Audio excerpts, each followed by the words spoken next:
Hello and welcome to the Donor Egg Mama podcast for soul-led intended parents considering a donor egg pathway and parents of donor egg conceived children. I'm your host, Adele O'Connor, a qualified fertility coach and proud donor egg mama.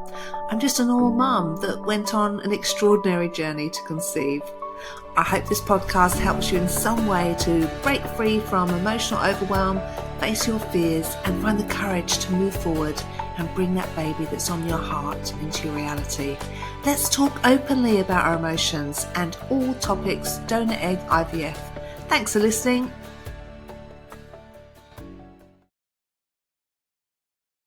So welcome to this week's episode. So far on this podcast, I've had the honour of sharing stories of hope and inspiration from many donor egg IVF patients. And today I'm really excited to introduce to you my first infertility specialist guest. So Dr. Daniel Potter is a highly sought after reproductive endocrinologist and infertility specialist practicing with HRC Fertility, Newport Beach, California, and is a specialist for Donor Nexus egg donation agency, also in Newport Beach. He's the recipient of several awards from the infertility community, the most notable being the Vitals Award, Compassionate Doctor of the Year, and Patient's Choice Award. In addition, he's also named the Inland Empire's Best Doctor for 2012 by US News and World Report. He's earned top doctor's honours from Los Angeles Magazine for the past 5 years, and he's been named in the top obstetricians and gynecologists in America every year since 2005. Dr. Potter is dedicated to providing his patients with compassionate and personalised care. His approach to IVF results in maximal pregnancy rates for each individual case. And Dr. Potter is a graduate of the University of South California for undergraduate and medical school, and completed his residency in obstetrics and gynecology at Los Angeles County USC Women's Hospital and REI Fellowship at the University of Texas Health Science Center. So welcome across the time zones from sunny California, US, to the Sunshine Coast of Australia. It's wonderful to have you as a guest on my podcast. Well, thank you so much, Adele, for having me. It's a pleasure to be here. Thank you. So I have been talking to many women on the donor egg IVF journey, and I'd just like to know about the work that you do assisting women and couples and individuals to build or create their families, specifically using donor egg IVF. Yeah, donor egg IVF is something that has always been a very important part of my practice. It is a very important part of reproductive medicine. It provides people hope and success where they have, before just had disappointment and failure. It's a really wonderful alternative for patients that need it and want it. Obviously, it's not for everybody, but it really is wonderful. And I'm very proud of I don't even know how many hundreds of families I've had the honor of helping to create through donor egg. Yes, absolutely wonderful. And you often find that couples that come to you, they've been on a long IVF journey, and then they're at that point in time embarking on another mountain, which is the donor egg IVF journey. So yeah, to have somebody that's known to be compassionate would be really wonderful for you to support them on their journeys. Yeah. And often when I'm talking to women on the donor egg journey, they talk about that moment in time when their fertility specialists informed them that using a donor egg was the best option for them to create or complete their family. And they can often recall that moment in time with detail. It's a memory that sticks, as it often becomes a turning point in their life. And they can clearly recall the emotions that come up for them. For some, it's shock. For some, it's anger, worry. And for others, absolute relief that there is a way forward. Can you tell me from your perspective what it's like for you when you get to that point in an individual or couple's journey and you have to deliver the news that using a donor egg is the only way forward for them? Yeah, Adele, it's always, first of all, it's a very emotional and difficult moment. Obviously, there are some patients that come in and have already, come to this conclusion to some degree on their own. But when you're especially in younger patients where it's unexpected, it's very difficult. And I would say that all the emotions that you described are very accurate. I look at this and approach it like it's almost like a mourning, grieving type of process. And you get those same reactions. And I would say a very common first reaction is disbelief, which is if you go through all of that and anger and bargaining and all the different stages. Um, and what I tell patients, because especially patients that are very reluctant, is that the most important thing that we're going to do here in the beginning stages of your fertility evaluation with us is we're going to find out what the truth is, and we're going to present it to you, and we're going to present you with all your treatment options and with the most realistic probabilities for success with each of those options that we can provide based on available technology here in 2024. And you're going to use the truth to make decisions about your life and about this very important issue. And part of considering donor egg, I think it really needs to start with going to a donor agency website and actually registering and looking in and looking at some profiles and kicking the tires a little bit. And with a lot of patients that are reluctant to consider egg donation, it helps to humanize the process somewhat. It doesn't seem as weird or as scary. Something else that's also very helpful for patients that are considering it is having resources available, your podcast and other things where they can talk to or listen to or interact with other women who have done it. Because I have heard stories from patients that are, let's say, in their late 40s and earlier on in their 40s were told they needed egg donation and just wouldn't even consider it, and were so angry about being told that this was how it was going to be with them that they would just forget the whole thing. And then they encounter somebody that's their age and they're like in their late 40s that has a small baby. And they're like, how did you do this? And they're like, egg donation. And you see that and the joy and everything. And so for some of those patients, they express regret that they didn't look into it and at least consider it. And I think that information can only help us. Knowing that as much of the truth as possible is going to help us make good decisions and decisions that we're not going to regret at some point in the future. Absolutely. Yeah, I agree with everything you're saying. And I guess it's just been an interesting journey with donor egg because people do feel that sense of shame and around their body not working. So one thing that we think we can do in life is have children. It's our kind of basic human right. And when it doesn't happen and you've been on a long IVF journey, we can just feel that sense of shame. And then to have to use an egg from somebody else, there's just, it's historically been something that people don't talk about.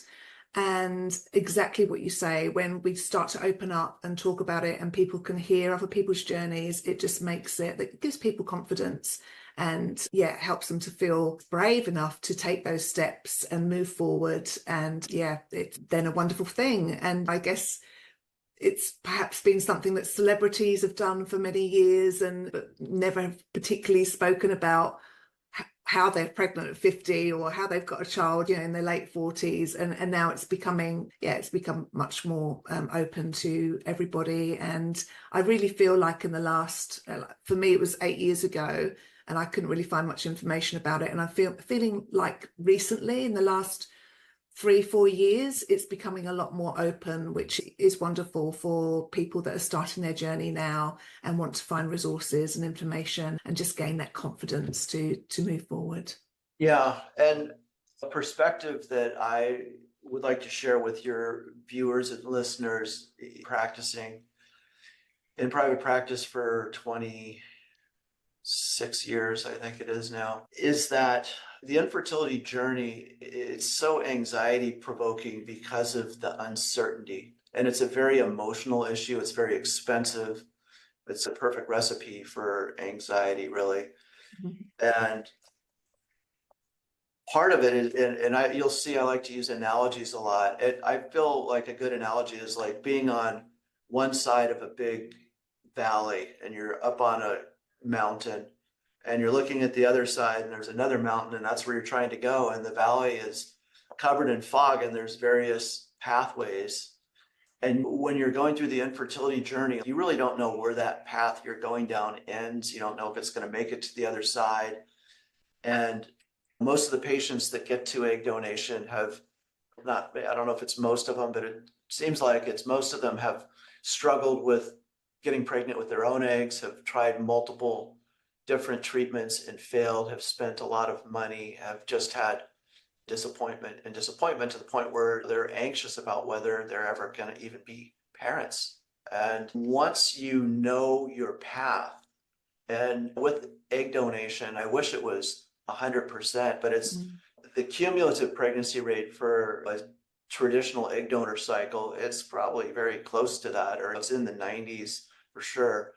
It's like a burden coming off your shoulders that you've been carrying with you, where you're not sure if this is going to happen, how it's going to happen, what it's going to look like. And all of a sudden here's a path that gets you where you want to be, which is to be a mother. And for many patients that are incapable of using their own eggs, they've been imagining being a mother since they were a small child. And they had a certain vision of what that might look like. I'm sure it's a little different for everybody, but it almost surely wasn't this that we're about to go through. And that's unsettling for patients, and it requires a lot of sensitivity when you're dealing with people that are reckoning with such a profound discovery that, wow, this thing that they thought was going to go this way their whole life is actually, you're going this way. So that's always difficult. But something else that I will share with the listeners and viewers is that if you are somebody who feels that if you were to get to the end of your life and you never experienced motherhood, and you're going to feel that you didn't really live the life that you wanted to live, that you will have regrets, there is a solution. There's egg donation, there's embryo donation, and whatever part isn't working, we can substitute it out with something else. So we can use a gestational carrier in some cases or what have you. There's adoption, but there is a path to parenthood. There is a path to parenthood for women that need an egg donor. And that baby that they envision, one of the things that what I was going to share here is that the child that we're going to create through this process would not have occurred or existed had anything else in the past gone any differently. And because a lot of times with patients, there is regret. Geez, maybe I should have started trying earlier. Maybe I should have done this. Maybe I should have done that. There's a lot of self-doubt and, beat themselves up about it. And what I will tell you, and you've experienced this firsthand, is that once that baby arrives, if you could go back in time and change everything so that you had success with your own eggs back in the old days, you wouldn't do it, because this is your child. This is your destiny. This person that's here, that's the way it was supposed to turn out. It's not what you expected. It's not what you wanted or thought you wanted, but oftentimes in life you end up getting something that you didn't think you wanted, and it actually is what you needed all along. And just over the 26, 27 years, I've just seen this over and over again, and just the amount of joy and love and actual human beings that are walking the earth that wouldn't otherwise be here, and whatever great things hopefully they have in store for the world. I just think it's a wonderful thing. It's just very, very exciting, and for a lot of people, a very happy, wonderful experience. Yeah, no, I love what you've shared there. You're absolutely spot on. And I think the only regret, I've spoken to many women who've been on the donor egg IVF journey, and the only regret is that they didn't do it sooner. And that was my regret as well, because I took about 2 years to decide to get my head around it as well. So yeah, that is generally the only regret that people have is, I wish I did it sooner. I wish I just moved forward. And even though I felt fearful, I just took those steps to keep moving forward, because as you say, once that baby's in your arms, it's just absolute joy. And some people fear bonding, but it's all that bonding started, as you say, when you started to, dream about that baby throughout your journey. Yeah, it's a beautiful thing. And just biologically, we are programmed. The survival of our species depends on the mother forming a bond with that child. And women are afraid that maybe they won't love the child as much. There's something about genetics that makes you have more affinity to the child or something.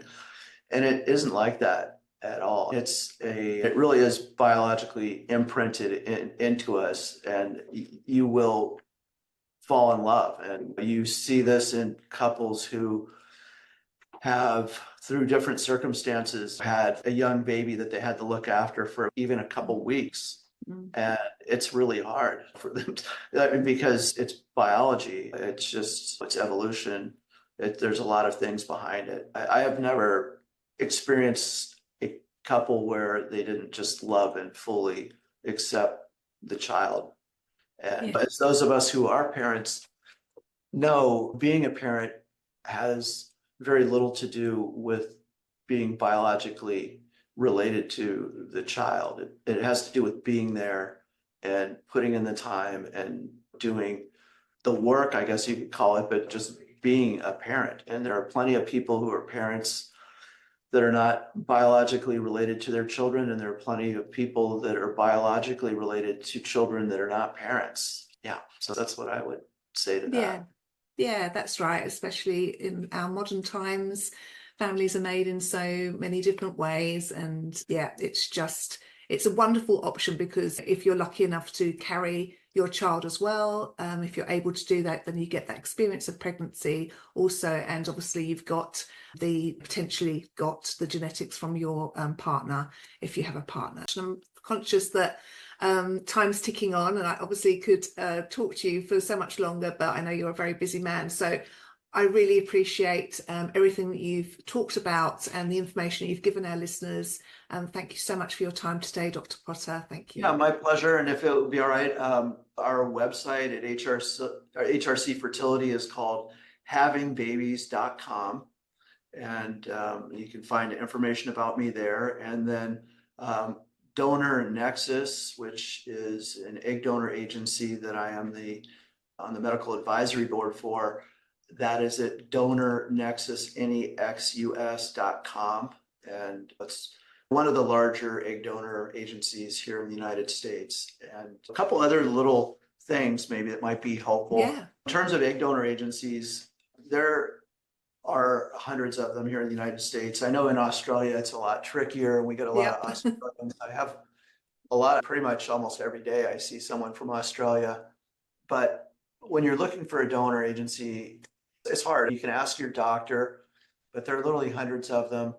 There is an organization called SEEDS, which is the Society for Ethical Egg Donation and Surrogacy, which Donor Nexus is a charter member of. And this is a group that has gotten together to voluntarily regulate themselves to provide protections to the patients, to the consumer. And so I would say if you pick someone that's on that list, which is a pretty long list, those are probably, if you don't have any other information, that's a great place to start. But anyhow, thank you so much again, Adele, for having me on the show. Hopefully I'll be back at some point in the future. And I thank all your listeners and viewers for their time and attention. Thank you. Thank you so much. And yes, I would absolutely love to have you back. Lots and lots of questions. Well, I hope you enjoyed today's episode. And if you did, it would mean the world to me if you could just give me a 5-star review and let me know your thoughts.